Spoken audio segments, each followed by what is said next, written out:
So hi guys.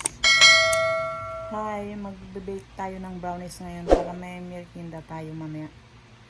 At may merienda sila habang kasi mamaya pupunta dito yung si Tino. So para madala niyang mamaya na magagawa tayo ng brownies. Itong brownies ay hindi yung ito yung brownies na nabibili natin diyan sa bakery, yung diyan sa panaderia, yung parang dati. Ewan ko ngayon kung magkano na. Pero dati yung isang slice 5 piso. Ngayon hindi ko alam magkano, 'di ba? Mahal na ngayon ng mga ganyan. So hindi na din ako nakakakain ng ganong klaseng brownies, yung parang may icing sa ibabaw, may mani-mani. So yun yung version na gagawain natin na natikman natin kung masarap. Kasi actually, dati nagtitinda ako noon nung naggagawa pa ako ng tinapay. So, yun ngayon, gagawin natin uli. Ano? Panuorin nyo. Yan. Kuha tayo ng 300 grams.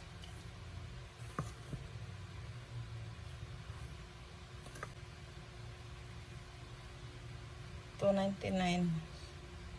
300. Parang 3. Pwede na yan. Tapos dagdag tayo ng, isama na natin ng 20 grams na, add tayo ng 20 grams, saka natin sala, 20 grams na cocoa.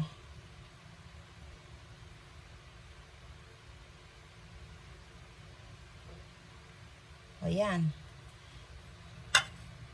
320 grams na cocoa. Ayan, tapos sasalain natin. Ayan ang ating ingredient.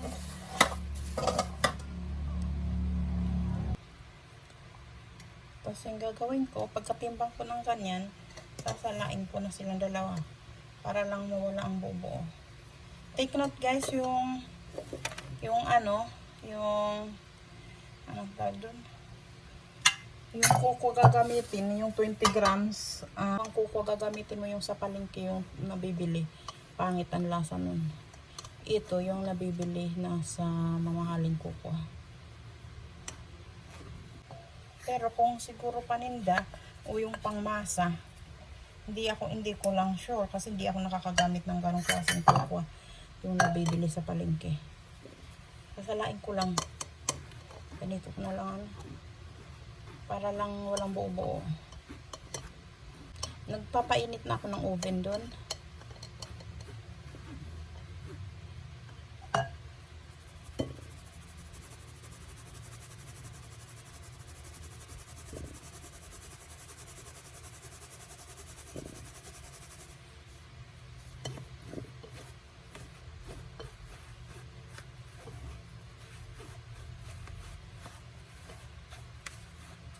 Tapos mix lang lahat.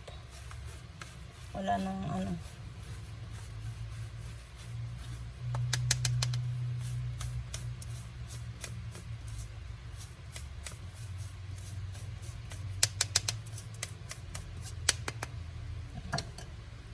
Ayan.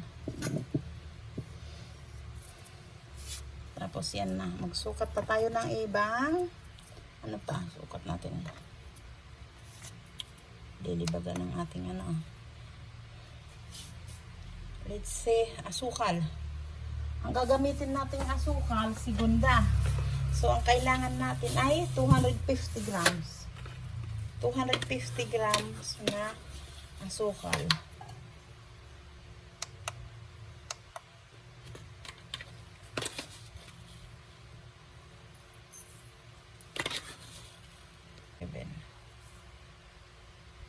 Okay na yan, 552. Hindi na siya, yan. Tapos, ilagay natin dito. Mix lang yan lahat eh. Tapos, ano pa? Yung oil. Kasi ito ay hindi naman ito yung ordinary brownies. Yun? 95 gram.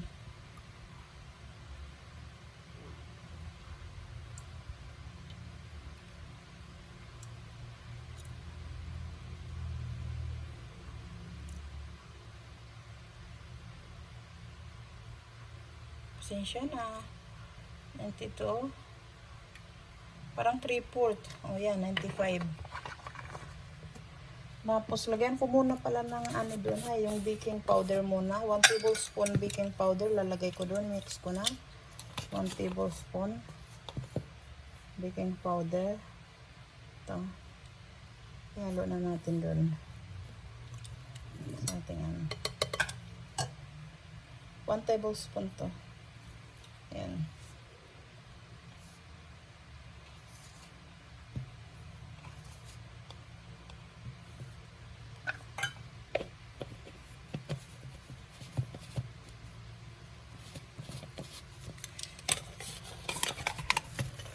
Tapos, hahaluan ko siya ng 1 tablespoon na powder. Ay, powder. Ano ba ito?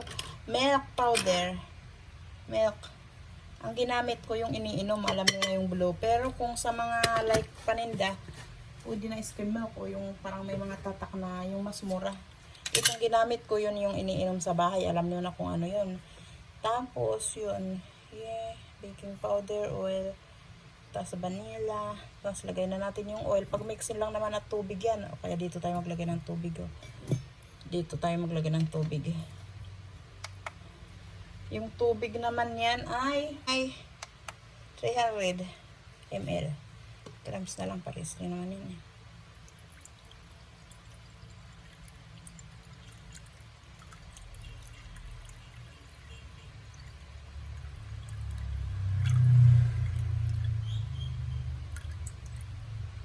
Yan, 300.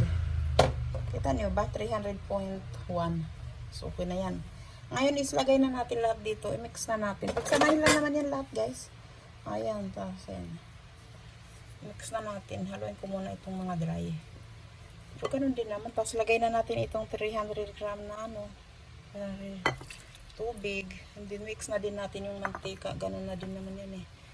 Itong 95 grams na mantika na oil.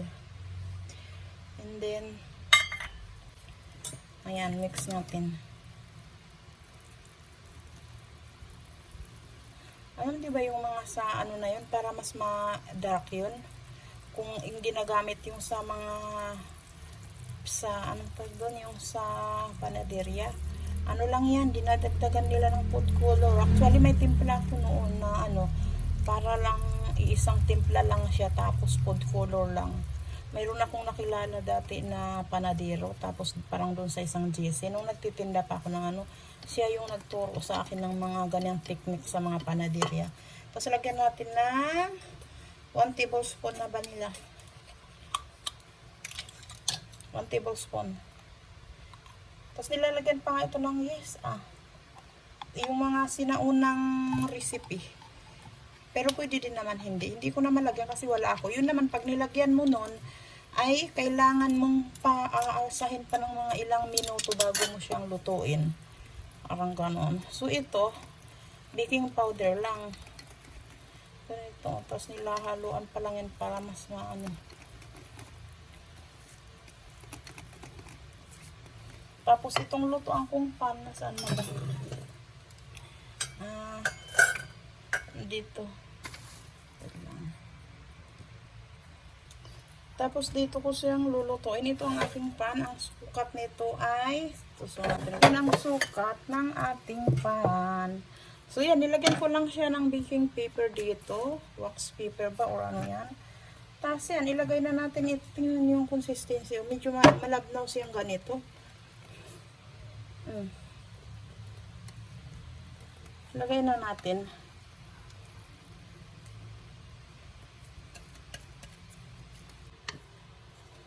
Tapos lulutuin ko na siya sa 350. Yung init ng oven. Tapos tingnan nyo na mabilis lang ito eh. Ito ganito na siya. Yan siya. Yan. Talin ko na sana. Iyan ko sa tak-tak-tak. Yan. So okay na. Lalagyan ko siya ng tubig dito. 3/4 cup na tubig. Ang inano ko, 3/4 cup tubig. Ito. Haluin lang natin siya dito. Para siyang nakita niyo ano kasi parang Sukatan ko na ng ano, ng oil kanina. So, okay lang yan. Ang 1 and 1/2 tablespoon na cocoa. Cocoa. Kakalahati. Pili ko matitira ito. Tapos 1/3 cup na sugar. 1/3 cup.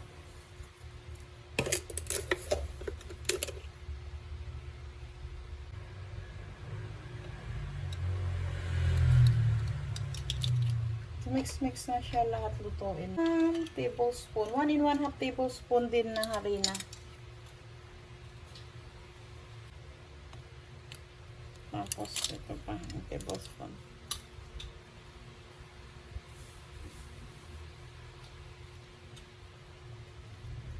Pwede din na yan siguro. Pero sige, sundan na lang natin. Tapos haluin ko muna. Hindi ko pa binuksan yung apoy ha. I-mix ko muna. Para mahalo ko muna lahat. Saka ko buksan yung apoy.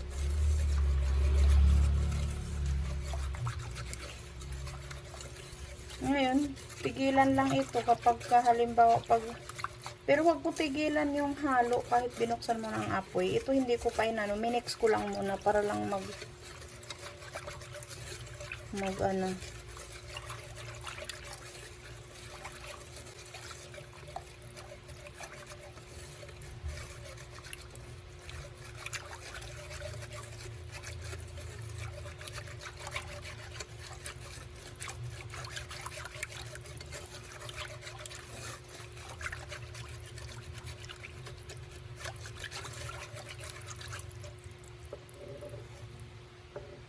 Tapos buksan ko na guys ang apoy, 1 lang.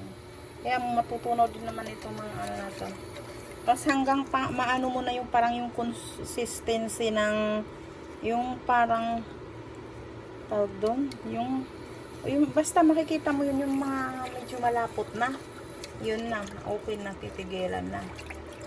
Habang tubig pa ganito, ano pa siya, tuloy-tuloy lang. Medyo malapit na lumapot, pakita ko ulit sa inyo.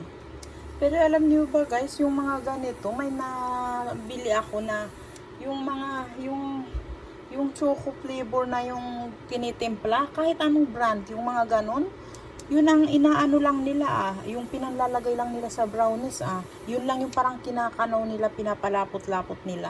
Yung flavor na yun, masarap din. Parang pangmasa ata yung, hindi yata, talaga pangmasa. So, yun ang ginagawa nila. Hindi na sila nag-ano, yung parang kape na yun. Ay, hindi kape. Yung mga choco na inumin. Basta kahit anong brand.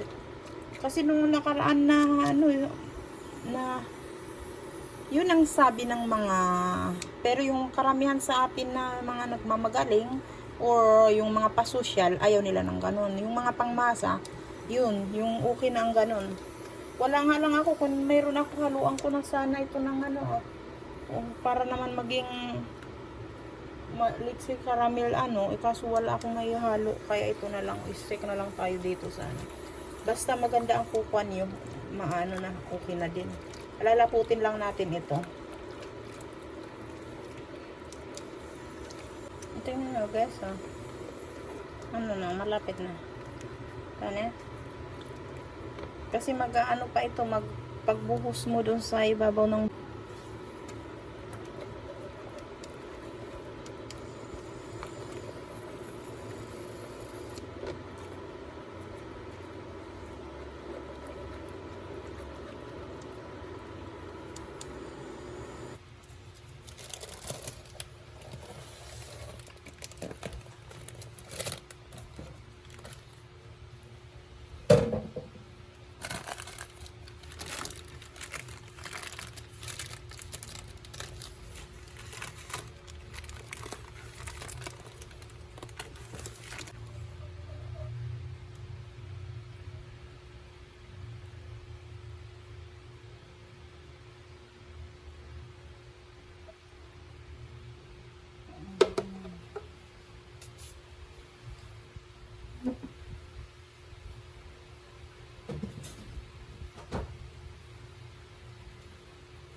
Pero itong tinapay na hindi siya ganun katamis.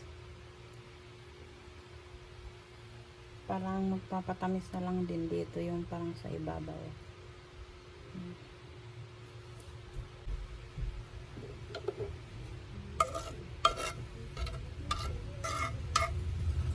Ubusin ko na nga eh. Sayang din naman. Kasi nagsiset naman siya. Ganito lang consistency. Kasi wala, may tira. Wala naman ako paglalagyan.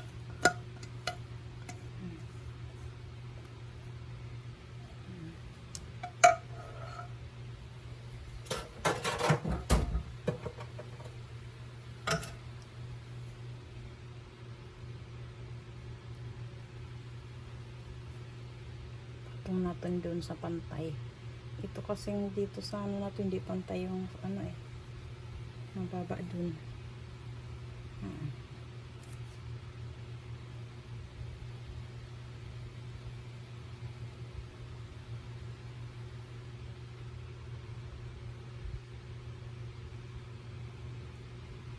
Natin mag-set.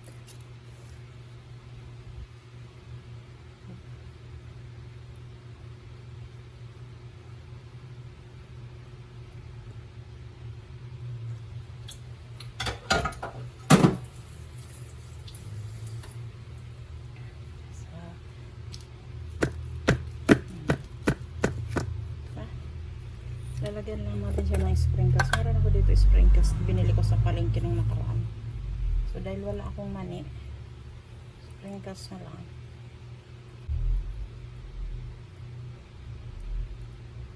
Diba? Akala mo tingnan. Hindi pantay. Magsisit ito. So, yan. Ito ang ating brownies. So, ito guys ang ating brownies. So, diba?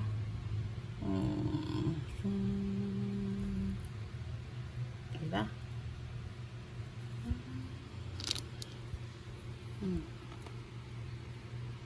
So,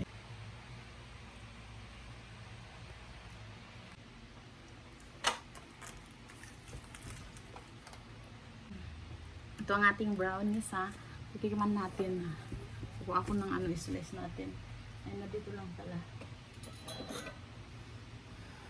Ha?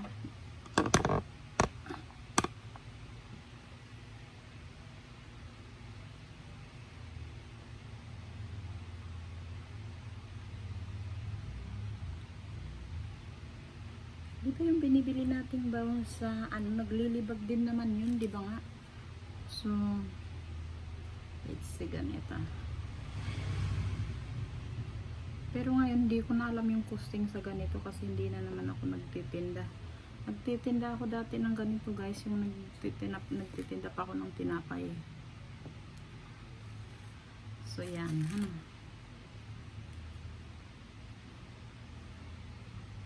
Tingnan nyo, oh. Di ba yung mga sa bakery ay di naman ganun kaitim yung mga hindi naman sila ganun kaitim, di ba? Yung ano ng tinapay mismo kasi nga yung karamihan doon food color lang yun. So tayo hindi tayo food color at vanilla.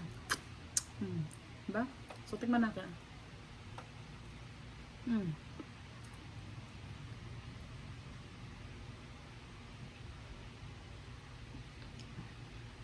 Pumasok yung sprinkles sa akin.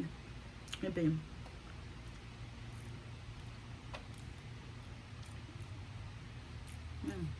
Pan nabibili. Paniderya.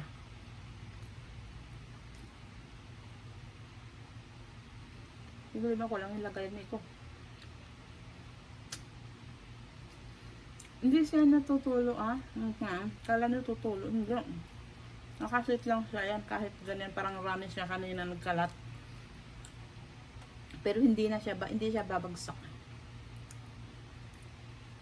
Itong tinapay hindi siya ganun katamis.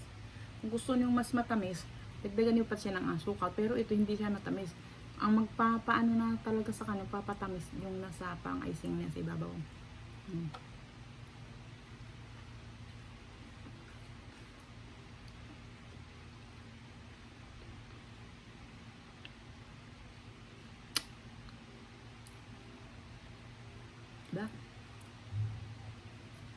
Ganito na ganito yung paninda sa bakery ha. At paniderya din. Dati 5 piso. Ewan ko nga doon ako nakakabili isang slice.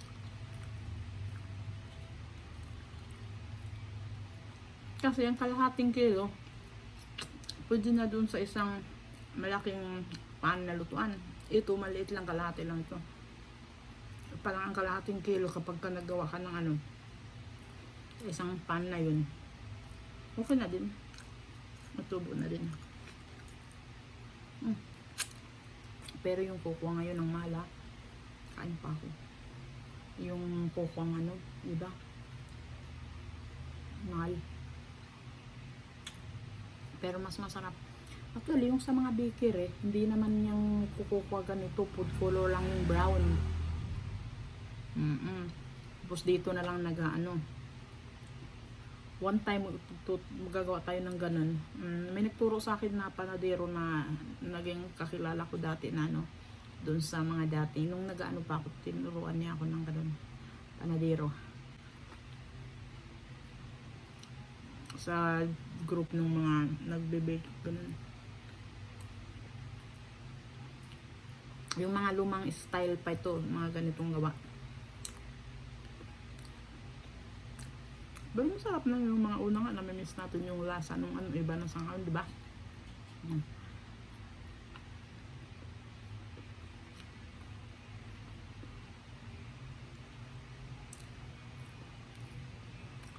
Ano yung taipin ko?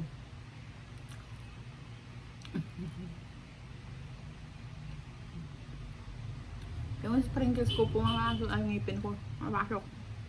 Putas kaso yung pustiso ko dun.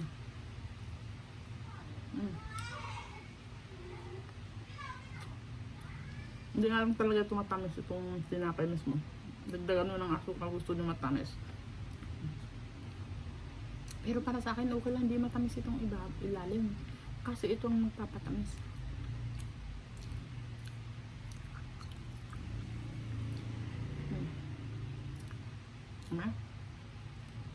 At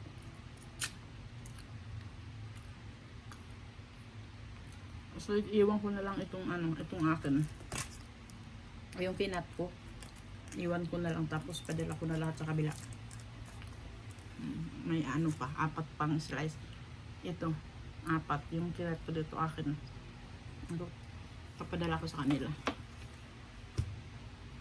Diyan na yung kukuha. So ayan guys, hanggang dito na lang ang ating vlog sa ating brownies. So sana ay hindi man. So, ito na guys, oh, nilagay ko na sa box. Papadala ko dun sa kabila. Ayan lahat. Box ng Goldie ito. Lagayan ng cakes kasi nga wala naman akong lagayan. So dito ko na lang siya ilagay. Tingnan niyo, oh, box of see, ang taas na yan. So yan. Ganun kagaling guys ha. Hindi naman ako ang expert na sa mga ganito. Kaalaman. Sinishare ko lang ang aking konting kaalaman. Tayo ay natuto sa larangan ng baking ng ganyan. Kahit konti ay may alam tayo sa ganito. Hindi ko sinasabi sa inyo na ako ay expert, ako ay magaling, no? Ako ay sinishare ko lang sa inyo itong mga naranasan ko nung ay yung experience ko lang. Sinishare ko lang din sa inyo. So hindi din ito ang original recipe ko ha guys ha. Tinuro lang sa akin nung baker na dati na naging kaibigan namin. So yun, tinuruan na kami yung mga simple na pangmasa na mga ganito, ang brownies, pangmasa kasi ito yan. So ayun guys, hanggang dito na lang ng ating vlog. Thank you for watching. Don't forget to like, to share, at subscribe. So bye. Friendship